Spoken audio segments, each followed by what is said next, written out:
América do Sul, 15 milhões de anos atrás. Uma criatura monstruosa conhecida como ave do terror é o rei ou rainha das feras nessas terras. A gente olha para elas e vê umas cabeças imensas. Aquilo devia ser uma arma muito poderosa. Pela única vez na história, uma ave é o predador mais importante de um continente inteiro. E então, essa ave do terror viaja 11 mil quilômetros até a América do Norte. Aqui, lobos selvagens e felinos dentes de sabre dominavam a terra e a gigantesca ave tem uma batalha em suas mãos. Nesse conflito épico, quem vai levar vantagem? As aves do sul ou as feras do norte?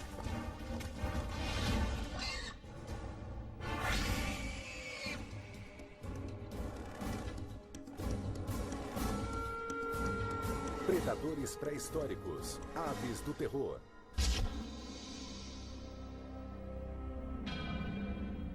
Na crônica da vida na Terra, os dinossauros reinaram como os maiores predadores da história. Eles dominaram o planeta durante 150 milhões de anos, mas tiveram um fim repentino 65 milhões de anos atrás.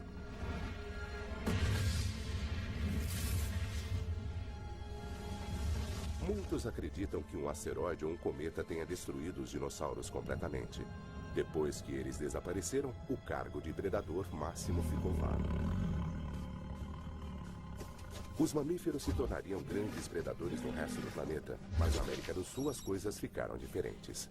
O istmo do Panamá ainda não tinha aparecido e a água rodeava o continente. Neste isolamento, a evolução tomou um rumo estranhamente diferente.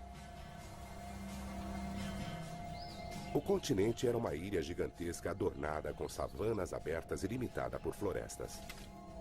Aqui, os mamíferos eram herbívoros dóceis que iam de grandes preguiças a criaturas coraçadas estranhas como o gliptodonte.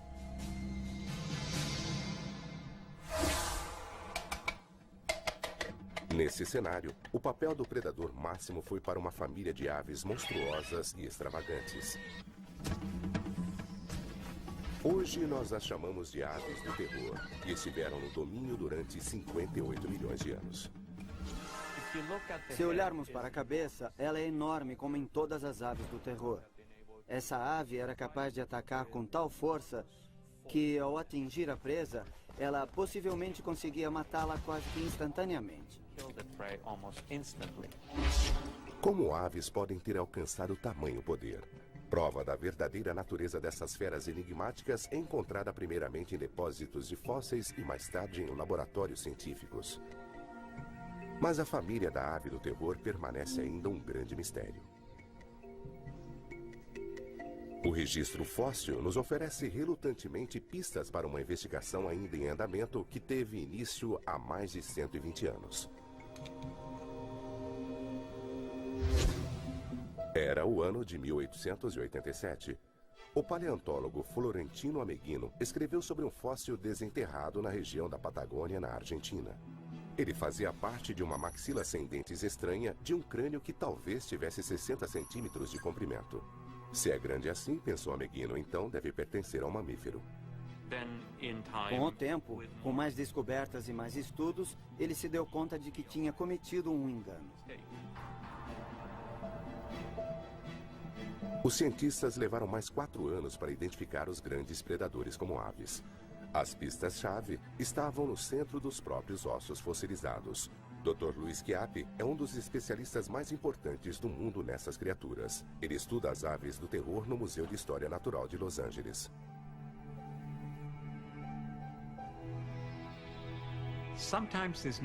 Às vezes não é fácil diferenciar um osso de ave de um que pode ser tanto de mamífero quanto de réptil.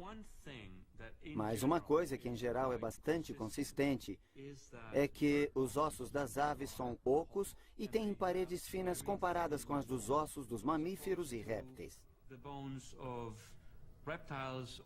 Aqui na minha mão direita tem um osso de crocodilo e dá para ver a diferença. Com o tempo, uma quantidade grande de fósseis foi descoberta. Aves, sim, Mas de que tipo? Elas eram sem dúvida grandes e com certeza não voavam. E então, crânios com bicos afiados e curvados apareceram. Isso significa que aqueles monstros eram carnívoros. Quando eles finalmente encontraram um crânio completo de uma ave do terror, eles souberam que não era um mamífero sem dentes, mas que de fato era uma ave predatória. Uma gigantesca ave predatória. Bicos curvados e garras afiadas são duas características que as aves do terror partilham com todos os raptores modernos. Mas aumentadas em uma ave de 2 metros e 180 quilos, o resultado é assustador. Nos 100 anos depois da primeira descoberta, cientistas recolheram fósseis suficientes para identificar 17 espécies diferentes de aves do terror.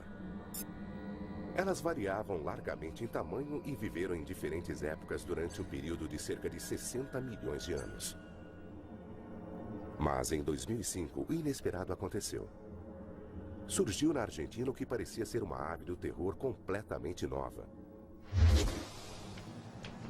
Um aluno do ensino médio, Guilherme Aguirre Zabala, estava procurando fósseis com um amigo quando eles se depararam com uma descoberta histórica.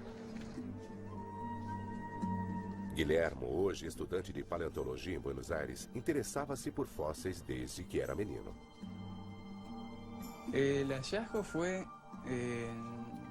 A descoberta aconteceu no verão de 1999. Não lembro a data exata, mas acho que foi em março. Tudo aconteceu nos arredores da cidade de Comalo, perto da fronteira ocidental da vasta região da Patagônia, na Argentina. Sabe-se que as aves do terror viveram desde aquele local até o Uruguai e o Brasil. Nosotros ya habíamos encontrado algún que otro fósil, unas mandíbulas. Como já tínhamos encontrado alguns outros fósseis, sabíamos onde procurar e como reconhecê-los. Conocer los fósiles. Este particularmente estaba. Este, em especial, estava quase que totalmente enterrado. Quando nós encontramos os primeiros pedaços, entramos em contato com o Museu de Paleontologia de Bariloche, que foi onde aprendemos a escavar ao redor dos fósseis e a extraí-los. Onde aprendimos a extraer fósiles. Guilherme e seu amigo guardaram com cuidado sua descoberta e levaram-na até a cidade de Bariloche, a 65 quilômetros de distância. O achado deles foi doado ao pequeno Museu de Paleontologia, onde permaneceu quase que despercebido durante 5 anos.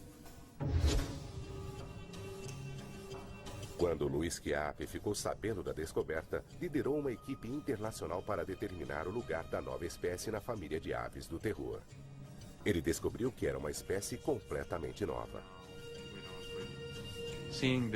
Ver aquele crânio enorme que tinha entre 50 e 75 centímetros de comprimento quer dizer, um momento emocionante, não tenham dúvida. A equipe de Chiappe datou o crânio de 15 milhões de anos atrás e deu-lhe o nome de Quelenquen Guillermoi. Quelenquen, que significa espírito nativo patagoniano, e Guillermoi para Guilhermo.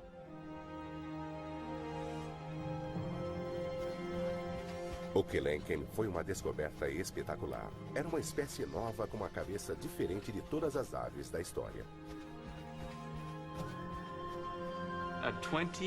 Com 71 centímetros de comprimento, basicamente maior do que o de um cavalo, o crânio do Quelenquen é o maior crânio de ave já encontrado. Chiappe comparou outros crânios de aves do terror com o do Quelenquen. Além disso, comparou o fóssil de uma perna e de um osso da pata também encontrados. Ele esperava descobrir o tamanho de Quelenquen, sua força e sua velocidade. Quero saber de Sara se podemos trabalhar. Ao examinar o crânio de uma ave do terror menor, Luiz Chiappe começa a ter uma ideia da aparência da nova espécie. Enquanto isso, em Bariloche, a paleontóloga Sara Bertelli analisa os ossos do Quelenquen no museu local. Comparando medidas desses poucos espécimes com outras aves do terror, eles conseguirão calcular as dimensões críticas do próprio Quelenquen. Embora o crânio seja a descoberta mais espetacular, um osso completo da perna também trouxe algumas surpresas. Este é o osso da pata de Quelenquen, que em humanos Este é o osso que em seres humanos corresponderia à ligação entre o tornozelo e os dedos do pé.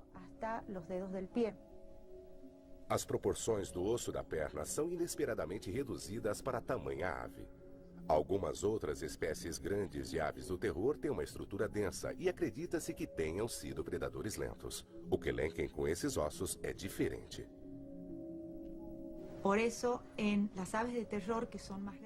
Nas aves do terror maiores e mais pesadas, este osso é curto e resistente. Mas em aves mais rápidas é comprido e delgado. É por isso que achamos que o Kelenken era um corredor rápido. O Kelenken faz parte da família mais rápida e mais alta de aves do terror. Ele pesa cerca de 180 quilos e tem 2 metros de altura. Ele se põe em pé sobre pernas delgadas, mas musculosas, atingindo uma velocidade alta em suas corridas. Do bico até a cauda são 3 metros de comprimento. Mas quando vemos de frente, ele parece surpreendentemente estreito com 45 centímetros de largura. Porém, Bertelli descobre que o tamanho avantajado desta ave assume uma posição secundária em relação à força enorme de sua mordida. Os ossos do crânio do Kelenken trazem sinais de músculos imensos presos nas têmporas, o indício do poder de suas mandíbulas gigantescas. Esses músculos controlam a força da mordida na maioria dos animais e representam uma das coisas que até os seres humanos têm em comum com as aves do terror. Se colocarmos a mão aqui e abrirmos a mandíbula, podemos sentir a contração dos músculos temporais. As marcas deixadas por esses músculos ocupam uma parte grande do topo do crânio. Isso nos dá uma ideia enorme da força da mordida que essa ave tinha. Tremenda força que tinha esta ave al morder. Um outro grupo de marcas revela os poderosos músculos do pescoço. Com tamanha força, a ave do terror era apavorante, pois atacava feroz e violentamente tanto com seu bico assustador quanto com suas garras parecidas com unhas. A ave do terror usava sua cabeça como uma picareta e enfiava a ponta do bico na presa, conseguindo arrancar pedaços de carne, atravessando até alguns ossos. A cabeça de uma ave do terror era uma máquina mortífera, uma arma que a levou às alturas do poder, tornando-a a predadora suprema e sem concorrentes na América do Sul.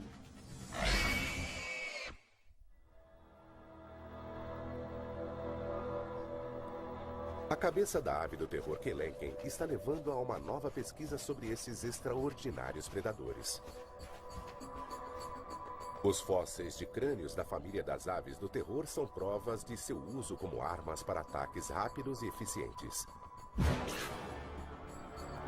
Mas agora, a tecnologia avançada pode nos dizer como esses crânios funcionavam.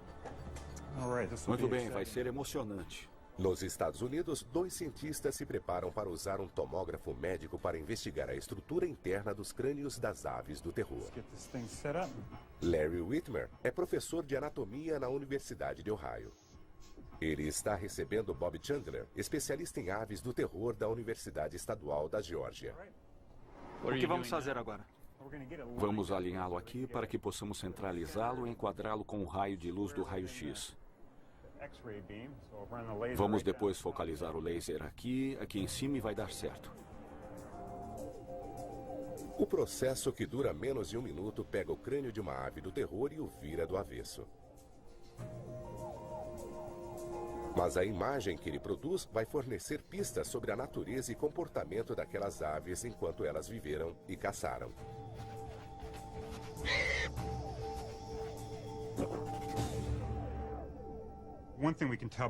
Uma coisa que podemos dizer só olhando para o crânio é que ele é um crânio relativamente muito forte. Podemos ver que esta coluna na frente da órbita do olho é realmente alta e forte. Vemos que esta barra ao longo da linha da face, bem aqui nesta região, também é relativamente alta e espessa, sugerindo que o crânio foi formado para aplicar e suportar esforços relativamente grandes. Esse é um fato que um pacífico herbívoro ou Malodotterium deve ter aprendido por experiência própria quando enfrentou a ave do terror Kelenken. O Malodotterium era uma das presas em potencial do Kelenken, um animal com casco que não tem parentes modernos.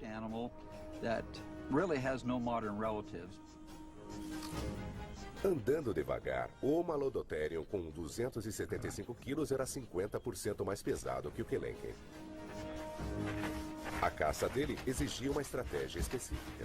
Uma das possíveis estratégias do Kelenken seria a de atingir a base do crânio do animal e tentar paralisá-lo.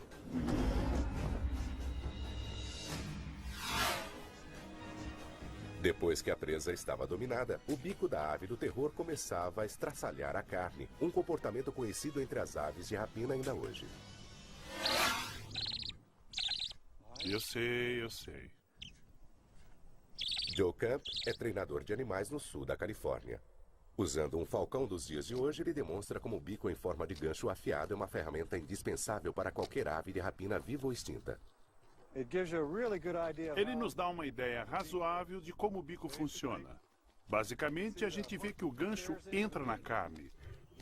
Nós o vemos fazendo isso meio que dando estocadas e depois o bico inferior vem, corta a carne e a arranca fora. O bico é quase como os nossos incisivos, com o gancho sendo o que seriam os nossos caninos, ou os caninos de um animal. Aqui vai completamente. A tomografia vai além do bico, investiga a fundo o interior da cabeça da ave do terror e obtém resultados inesperados.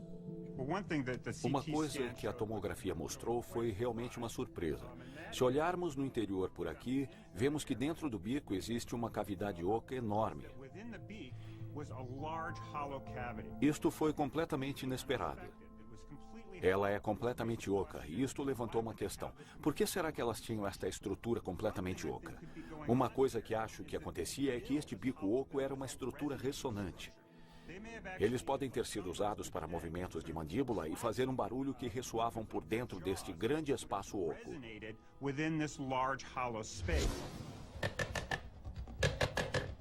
O ruído da ave do terror pode ter sido um som familiar nas savanas pré-históricas.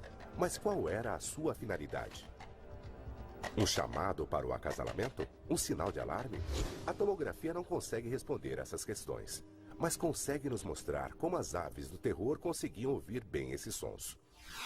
Vamos dar um zoom aqui no ouvido e ver se conseguimos ver o que há aqui dentro. Não sobrou nada de tecido mole da ave do terror, mas o espaço deixado por órgãos como o cérebro e o ouvido interno mostram em detalhes como eles eram. Isto se chama cóclea e é o órgão da audição. O que isto nos mostra é que ela é longa e reta. Seu tamanho avantajado sugere que a ave era capaz de discriminar sons muito bem. E é no ouvido interno que a tomografia revela o sistema crítico de controle da soberba agilidade da ave do terror. O que podemos ver nas aves do terror é uma série de canais finos, longos e delicados. O que isto nos sugere é que ela tinha um senso de equilíbrio muito sofisticado para fazer os movimentos de virada que um predador perseguidor precisa fazer. O que vemos aqui é o equipamento neural que permitia que isso acontecesse. Um pequeno animal lutando para se esconder teve pouca sorte com a ave do terror que lhe tirou pedaços e engoliu-os inteiros. Um exemplo chocante de gratificação instantânea.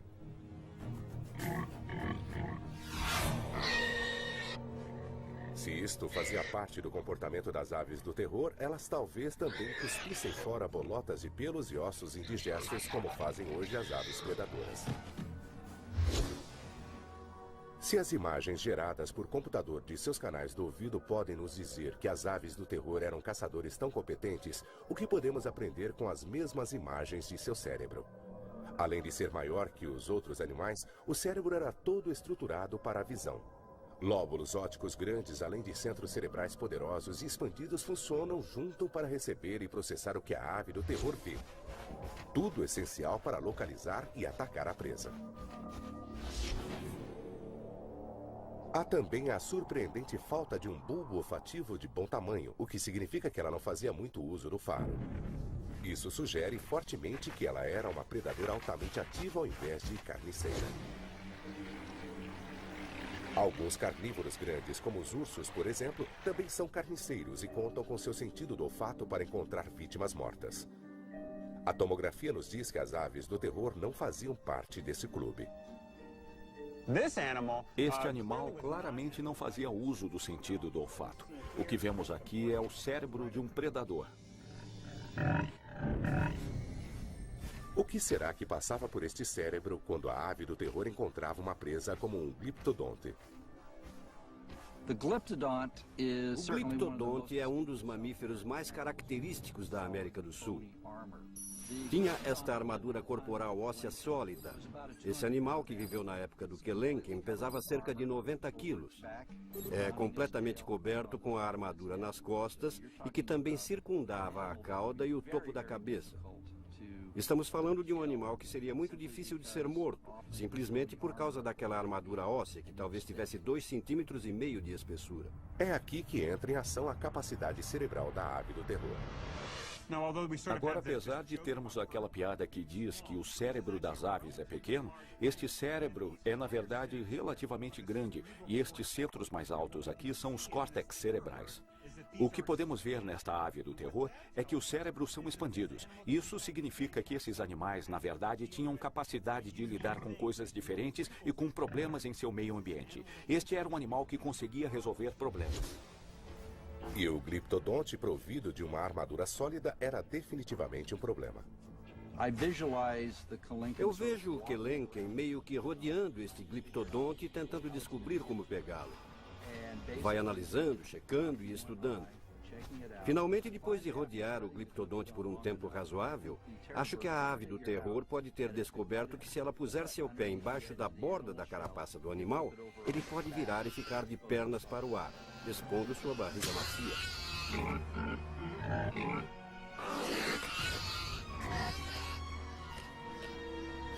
A América do Sul era uma cornucópia de presas para o Kelenken e seus parentes.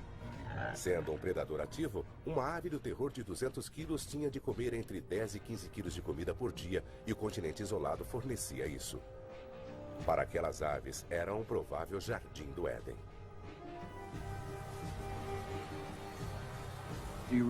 Estamos falando de um verdadeiro buffet de presas em potencial, de onde as aves do terror pudessem se servir com pouca concorrência. Algumas delas chegaram a atingir tamanhos bem grandes.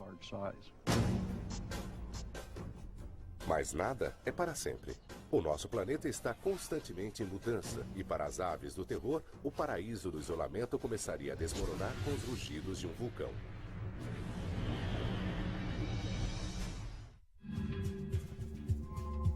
Até 1961, os cientistas achavam que as aves do terror tinham vivido apenas na América do Sul.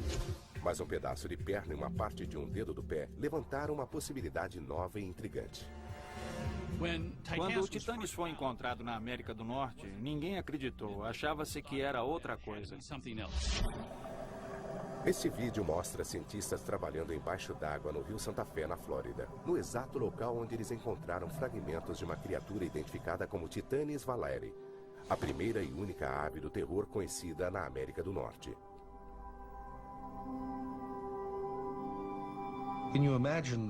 Dá para imaginar a emoção que sentimos quando achamos este primeiro espécimen, uma espécie desconhecida que esteve aqui na Flórida? Esta criatura, de um continente isolado do mundo pela água, acabou a cerca de 11 mil quilômetros de sua origem.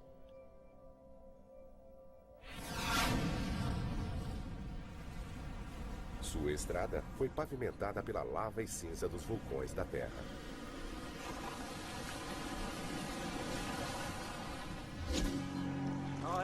Esta é uma cinza vulcânica enorme. Um pedaço de cinza interessante. Na região central do Oregon, o geólogo Greg Retalak mostra ao paleontólogo George Duckler como os vulcões podem mudar rapidamente a paisagem. É um tipo de rocha vulcânica eruptiva, bastante diferente. Retalak diz que o depósito no Oregon foi criado por uma erupção antiga no Círculo de Fogo do Pacífico, uma série de mais de 400 vulcões que circundam o Oceano Pacífico desde a Nova Zelândia até o Chile. Parte dessa série está no Panamá, onde as Américas do Norte e do Sul antigamente ficavam separadas por uma porção de água. Os dois continentes foram unidos por uma atividade vulcânica no istmo da América Central no final do Mioceno, quando a ave do terror estava viajando. A ligação foi formada amplamente pelos vulcões que produziram lava que surgiram do mar além da elevação das placas tectônicas. Mas tem mais coisas nessa história. As selvas nativas da Terra Nova na América Central não eram o tipo de meio ambiente por onde as aves do terror teriam migrado. É aí que entram os depósitos de cinza vulcânica como aqueles do noroeste do Pacífico.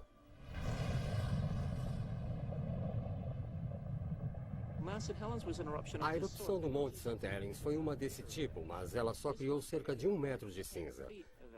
Esta criou 33 metros de cinza com 600 graus centígrados. Foi uma erupção muito maior do que a do Monte St. Helens e deve ter criado enormes extensões de campo aberto. O vulcão que criou esse depósito entrou em erupção a 325 quilômetros de distância. A camada grossa de rocha que ele deixou para trás pode ser vista em lugares sobre uma área de 300 mil quilômetros quadrados. As pobres criaturas que estavam no caminho deste fluxo viraram torrada. Tudo. As árvores, os animais, todos os tipos de coisas. Tudo virou torrada. 600 graus centígrados. É pior que um crematório. A que velocidade foi? Eles não conseguiram fugir disso. É a morte sobre rodas. Entre 13 e 5 milhões de anos atrás, erupções parecidas com a do Panamá resultaram no que Retalhak chama de recapeamento instantâneo da Terra, que destruiu selvas e abriu rapidamente os caminhos para que as aves do terror chegassem ao norte. Durante o curto período de tempo em que as plantas vieram e recolonizaram esta paisagem devastada, existiu muito cerrado para criaturas dos cerrados, como as aves do terror, por exemplo. Essas aves encontraram erupções deste tipo e sobreviveram. Ela pode ter migrado através dessa nova terra por 300 ou 500 quilômetros. Os ossos de titanes na Flórida são uma forte mostra de que as aves do terror usaram o istmo do Panamá para migrar para a América do Norte.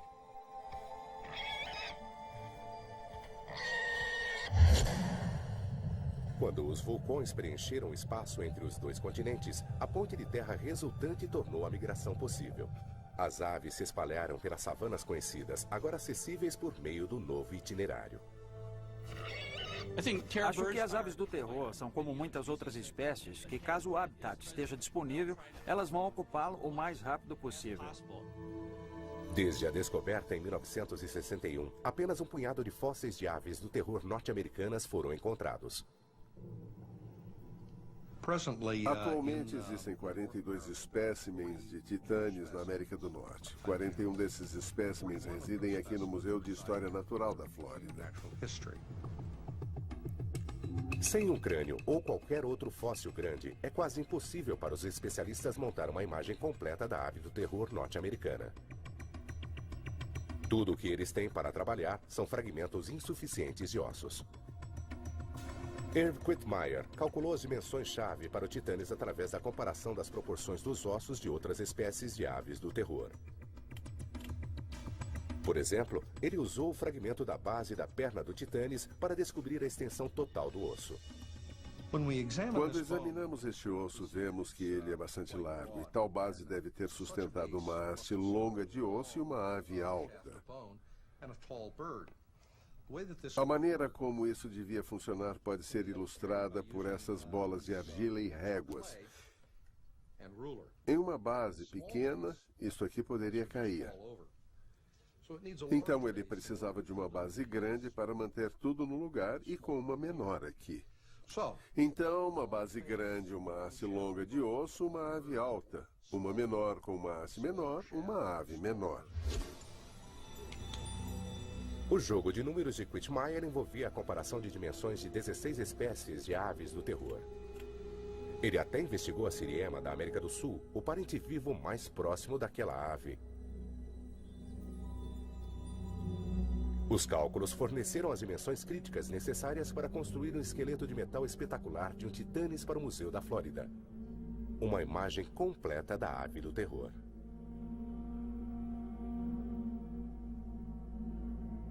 Os cientistas concluíram que o titanes era surpreendentemente parecido com o Kelenken, a espécie de ave do terror mais alta.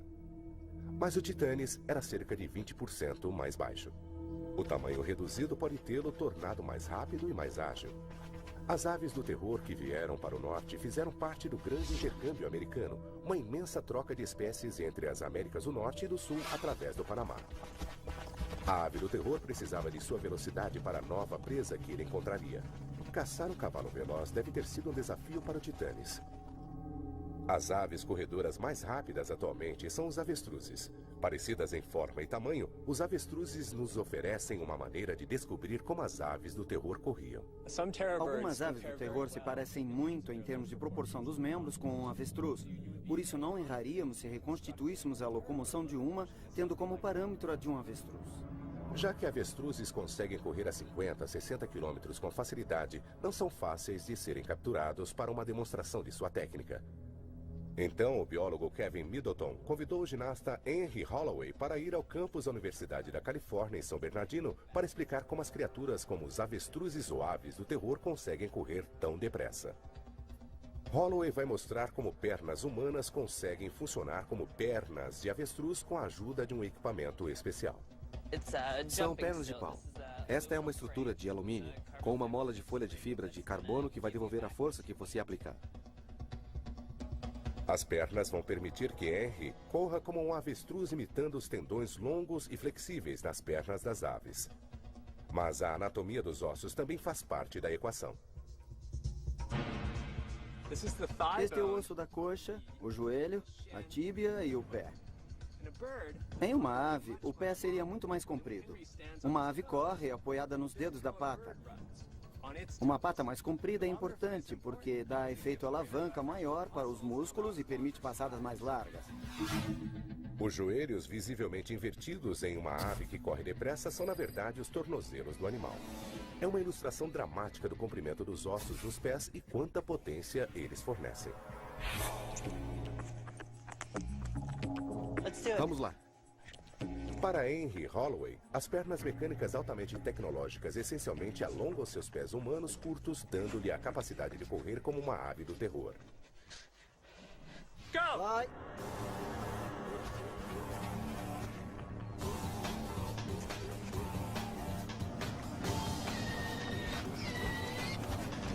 Quando ele parte, cada passada larga tem 2 metros de comprimento e ele consegue fazer 37 km por hora.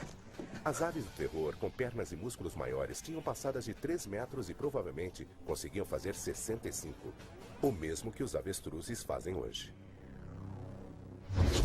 Durante uma caçada em alta velocidade, o Titanes tinha de correr ao lado de cavalos primitivos para evitar coices das pernas traseiras deles. A ave do terror atacava com eficiência desta posição de deslocamento.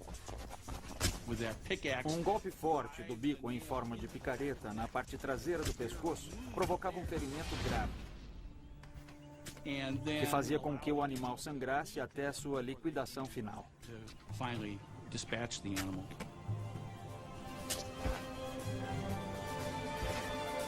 Mas a vida não seria fácil para o Titanes no novo continente. Ele estava prestes a fazer o primeiro contato com os predadores do norte. Eles eram concorrentes novos e destemidos, mas nunca haviam enfrentado o poder de uma ave do terror.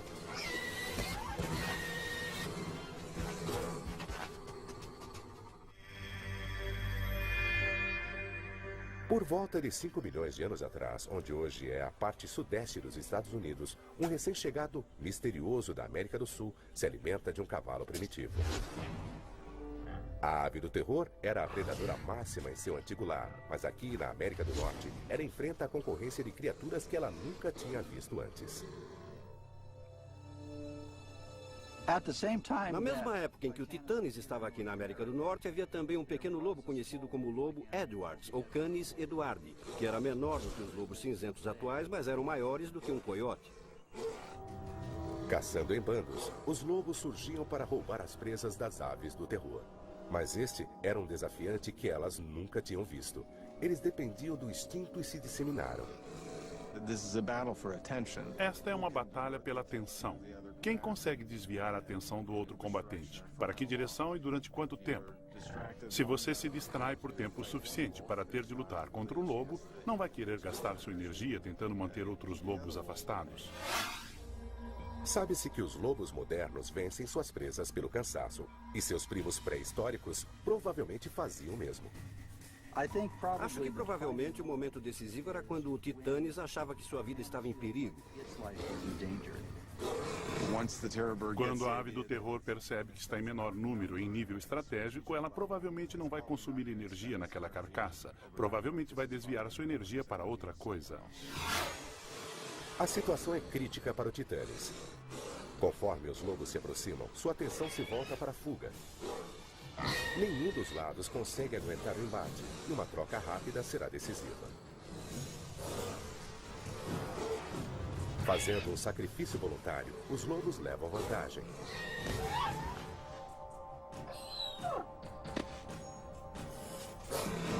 Depois de aprender a lição, a ave do terror se retira, e sua inteligência nativa vai fazer com que mude sua estratégia de caça. Eu consigo imaginar uma ave do terror depois de seu primeiro encontro com um bando de lobos, possivelmente pensando que não vale a pena lutar e que vai perder a longo prazo.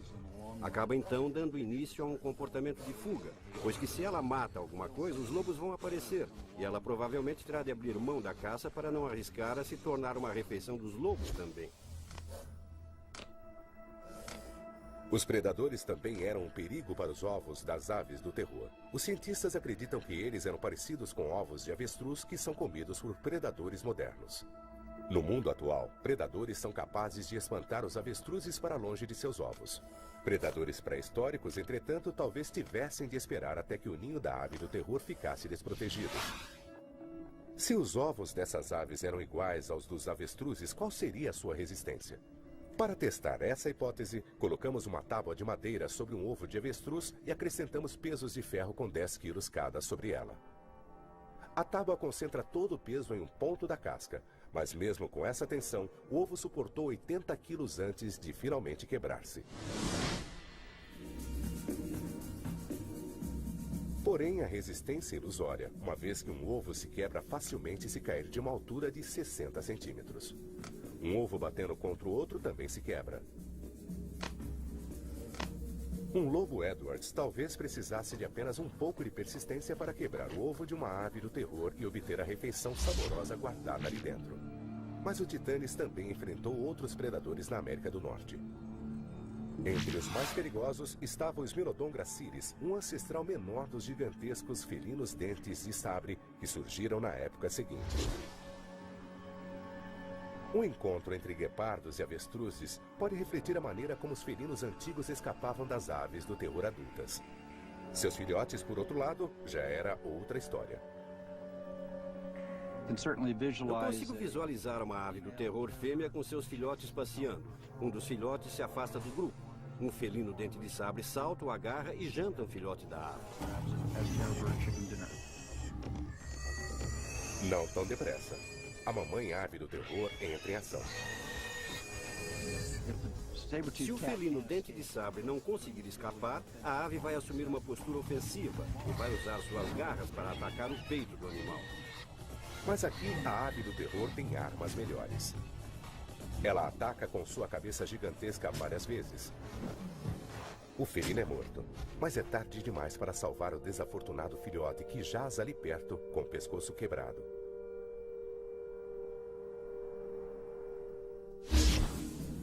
A vida na América do Norte deve ter sido muito mais difícil para as aves do terror do que era no Sul. Aqui elas enfrentaram predadores como felinos e lobos destinados a evoluírem e se tornarem as megaferas no futuro. Estes novos concorrentes ameaçaram a existência das aves do terror.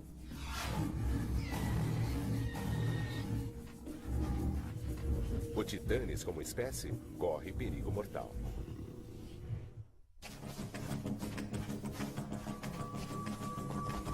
O reinado das aves do terror durou quase 60 milhões de anos. Elas foram predadoras supremas na América do Sul e imigrantes aventureiras no Norte. Sua extinção é um enigma complexo que os cientistas ainda estão tentando desvendar.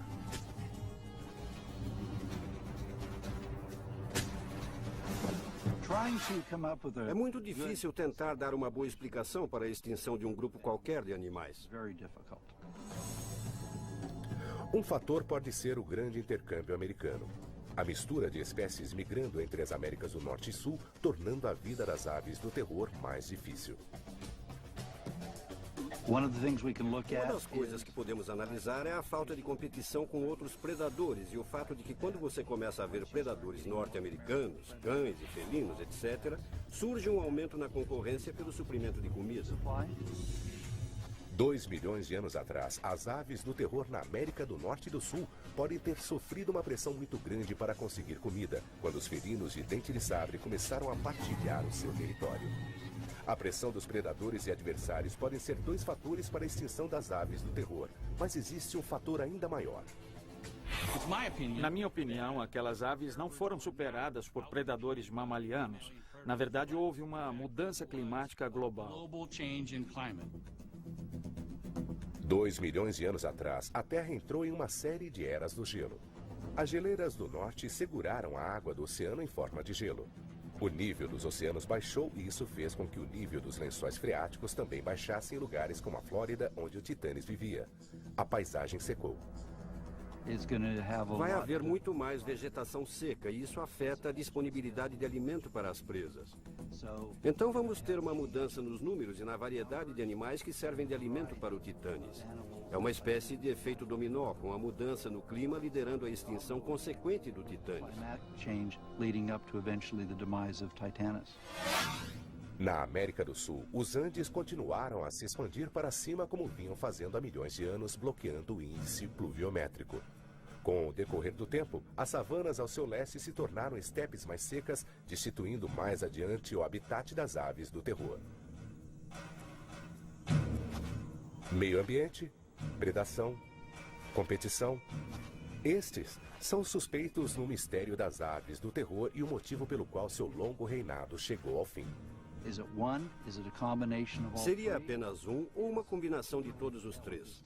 Ainda é cedo para ter certeza, mas faz parte do desafio que estamos enfrentando nesta ciência.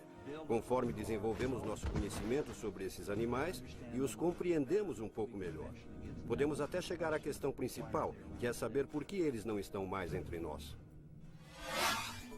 O epílogo da história da ave do terror ainda está se revelando nas escavações de fósseis na Flórida. Enquanto se sabe que essas aves grandes vagaram sobre a Terra há milhões de anos, já se considerou possível que os titanes, a última das aves do terror, pode ter vivido há apenas 10 mil anos.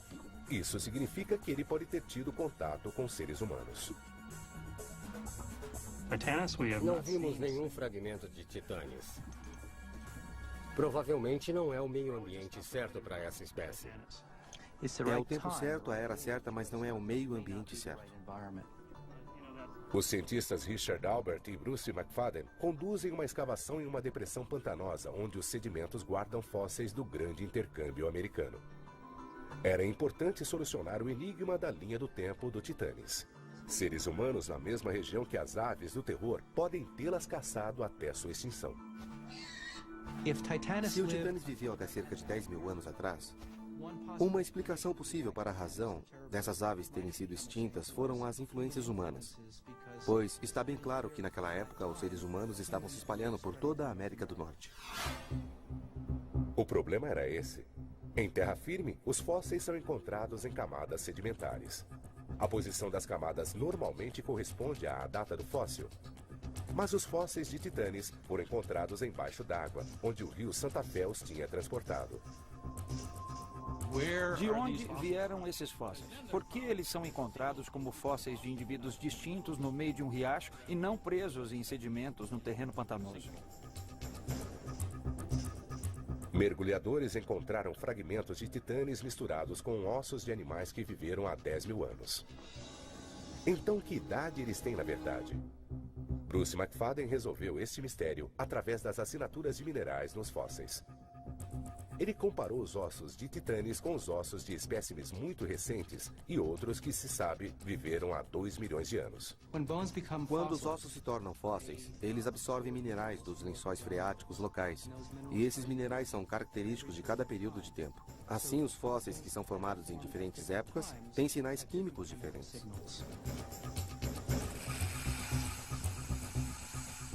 McFadden reuniu pequenas quantidades de pedaços de ossos fossilizados de titanes e as preparou para serem analisadas em um espectrômetro de massa.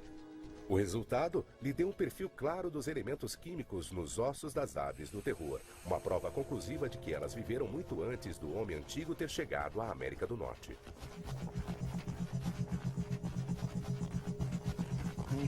Temos dois padrões básicos.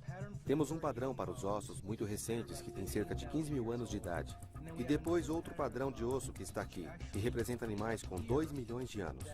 E os fósseis de titanes mostram exatamente as concentrações de elementos de fósseis de 2 milhões de anos. Mas, incrivelmente, a história não terminou ali.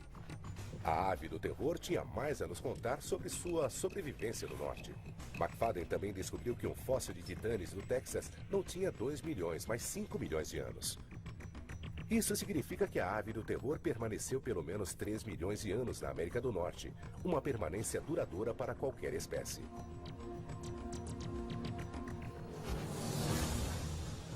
É uma prova notável de adaptação e ajustamento final para esta família espetacular de predadores. Apesar da grande quantidade de novos concorrentes, o Titanes foi o sucessor altivo da herança das aves do terror. Em seu último lar na América do Norte, ele não apenas sobreviveu, também prosperou.